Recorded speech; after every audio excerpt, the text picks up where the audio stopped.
Today we're talking about Boa Hancock, who I believe will become one of the most crucial characters in One Piece.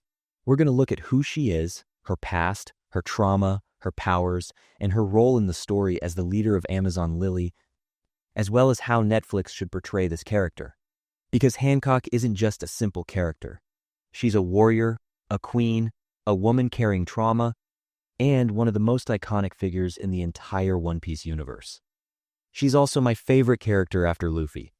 But before we start, I have to say this. You guys are my Straw Hat crew. And right now, the channel is dealing with a serious algorithm problem. Our videos aren't being recommended like they used to, so I really need your support. If you subscribe, like the video, and share your thoughts in the comments, you can help push us back up again. Your support means a lot to me. If you're ready, let's begin. Boa Hancock stands out in the One Piece world not only for her beauty and power, but also for her tragic past.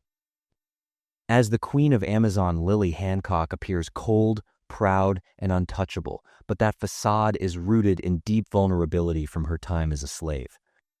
When Netflix adapts her character, they must present her not as a one-dimensional beautiful woman, but as a multi-layered figure with trauma, leadership, and emotional conflict.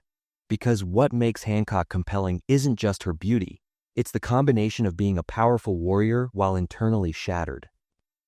Hancock's petrification powers from the Mero Mero no Mi are practically tailor-made for live action. Her ability to turn people into stone with just a look or a gesture gives Netflix's VFX team a visually cinematic opportunity. But the narrative symbolism matters. She doesn't use this power just to fight. It's a shield born from her past suffering, a way to ensure she never feels powerless again. If Netflix presents these stone-turning scenes both visually impressive and metaphorically meaningful, and accurately portrays the fear she hides behind her untouchable persona, the emotional depth will hit viewers very strongly. Hancock's physical strength and upbringing within Amazon Lily's warrior culture are fundamental to her fighting persona. The way Netflix approaches this depends on both action and world building.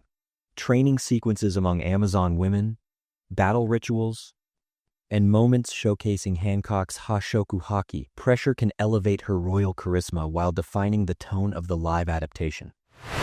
But most importantly, they must show why she acts so harshly. Hancock is powerful but also lonely. Even though her people worship her as a goddess, if Netflix successfully conveys this loneliness, audiences will connect with her. Hancock's past is the toughest and most critical part for Netflix. The period where she was enslaved by the celestial dragons is the darkest piece of her identity. If they soften it too much, her motivations lose weight. If they depict it too graphically, it may overwhelm viewers. So Netflix will most likely portray this through brief, blurred flashbacks, sounds of chains, echoing screams, and shots from young Hancock's perspective. This makes the story PG-13 friendly while still conveying the source of her emotional trauma. And now the most crucial part, Hancock's first meeting with Luffy. If Netflix gets this right, she becomes the key figure of the entire season. Hancock's cold pride, arrogance, and emotional walls begin to crack under Luffy's purity and sincere indifference.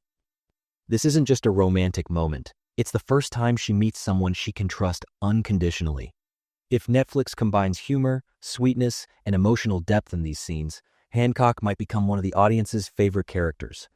Hancock's leadership side is something Netflix must highlight, because Amazon Lily isn't just a land of strong women. It's an isolated society with its own laws that sees men as enemies.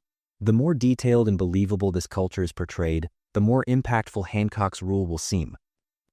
Her regal presence, the reverence she receives from her people, the silence when she walks past her warriors filmed correctly, these scenes will be majestic. Netflix may opt for a Game of Thrones-style royal aesthetic here. Hancock's sisters Marigold and Sandersonia also play a crucial role in strengthening her story.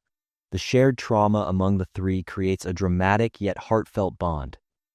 Netflix must focus on this sisterhood because beneath Hancock's proud, isolated queen demeanor lies someone who only feels safe and authentic around her sisters.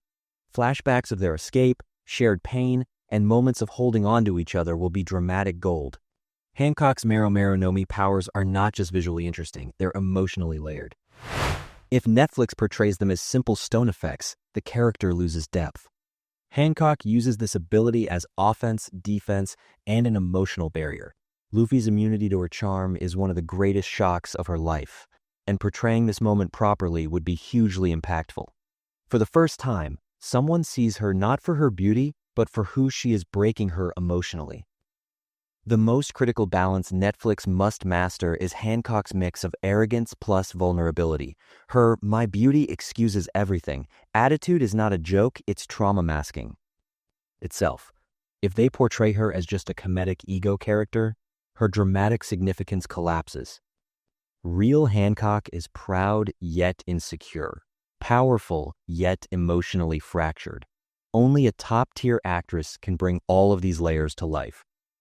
That's why, as you said, they can't cast just anyone. She needs beauty, emotional depth, and actionability. Hancock's love for Luffy will add humor and emotional softness to the series. Her blushing, rolling on the floor, and flustered reactions need to be adapted for live action, carefully toned down but not removed. These moments are fan favorites because one of the strongest women in the world becomes a shy girl around one man. If done right, Netflix can combine comedy, romance, and character development perfectly. Hancock's history with the world government also holds strong dramatic potential. Being branded, enslaved, and stripped of identity could be portrayed as dark, emotional sequences. The challenge is to show this without crossing content boundaries or turning it into trauma porn. Short but powerful flashbacks, cold color grading, chain sounds. Young Hancock curled up in pain. These scenes allow audiences to see her as more than a beauty icon, to understand and respect her. This trauma directly shapes her hatred for the world government, her distrust of others, and her reliance on power for protection. The adaptation shouldn't show this only through dialogue but through behavior. Her cold attitude toward outsiders, her commanding tone, her emotional distance from Amazon Lily warriors. These details clarify her layers. Once Luffy arrives, these barriers must organically break, turning her love into a moment of healing, not just comedy. Hancock's role before and after Marineford will be a major test. In those arcs, she isn't just a woman in love, she becomes a strategic leader protecting her people while understanding global politics. Specifically, at Marineford, when she saves Luffy, Netflix could portray that scene as epic, serious, and emotional. Her love isn't just romance, it's the first time she chooses to help someone out of genuine care. The Amazon Lily arc is Netflix's golden opportunity to introduce her properly. A land with no men, unique social structure, female martial tradition.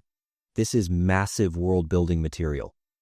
The island should feature exotic tropical landscapes, cliffside temples, serpent motifs, and a purple-gold palette. Amazon Lily shouldn't just look like a cool place, it must feel like its own culture. Ultimately, 50% of the success depends on casting. Hancock isn't just a beautiful woman, she's proud, strong, funny, shy, traumatized, and a warrior. They need someone physically striking, emotionally layered, graceful yet intimidating. Vivi's casting as Karithra Chandran already sparked controversy. We'll see how that turns out. But Hancock, if cast poorly, even a brilliant script won't save her. A tall, pale-skinned actress with aristocratic facial features and strong presence who can also portray vulnerability is essential. She's my favorite character after Luffy, so a mediocre actress just won't work. Hancock's relationship with Luffy isn't just a comedic element, it's one of the most heartbreaking emotional arcs. Throughout her life, people hurt her or used her for her beauty. Luffy's indifference is not an insult, it's freedom. If Netflix portrays this as just a funny crush, they'll cheapen her character. The correct approach is showing Luffy as the person who helps heal her trauma. Here, love is not a weakness, it's recovery. As the story progresses, Hancock doesn't remain just the leader of Amazon Lily, she becomes a major political figure. Marineford, Impel Down, and later events shape both her emotional growth and her position in the world. Netflix shouldn't sideline her in future seasons. Her conflict with the world government, celestial dragons, and the global slave system is crucial. Reducing her to the woman who loves Luffy would be a massive loss. Done right, Hancock can form the core trio of female leads alongside Nami and Robin. Hancock's battle scenes will also be visual highlights. Serpent-style martial arts, acrobatics, Haki-infused elegance, and instant petrification effects give Netflix a chance to blend beauty and destruction. The depiction of how Haki is especially important. Hancock knocking out dozens with a single glare could become one of the most iconic scenes of the season. Done right, she's not just beautiful, she's terrifying. Tone balancing is also crucial. Exaggerated anime facial expressions may look cringe in live action, but removing them entirely would lose her essence. They should be adapted into subtle, natural performances. Still funny, still emotional, just grounded.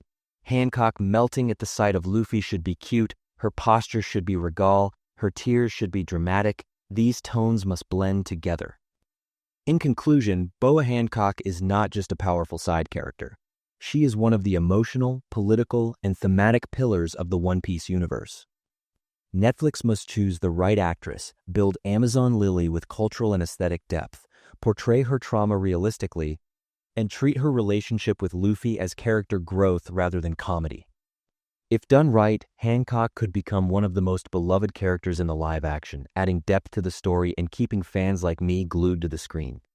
Alright friends, that's Boa Hancock. She has a dark past, incredible power, and one of the most emotional transformation arcs in One Piece. If Netflix handles her with the right casting, tone, and writing, she'll become one of the most unforgettable faces in the show. Now it's your turn. How should Netflix portray Hancock? And which character are you most excited to see? Leave your answers in the comments so I can shape new videos based on your ideas. If you enjoyed the video, don't forget to like, subscribe, and turn on notifications. See you in the next one.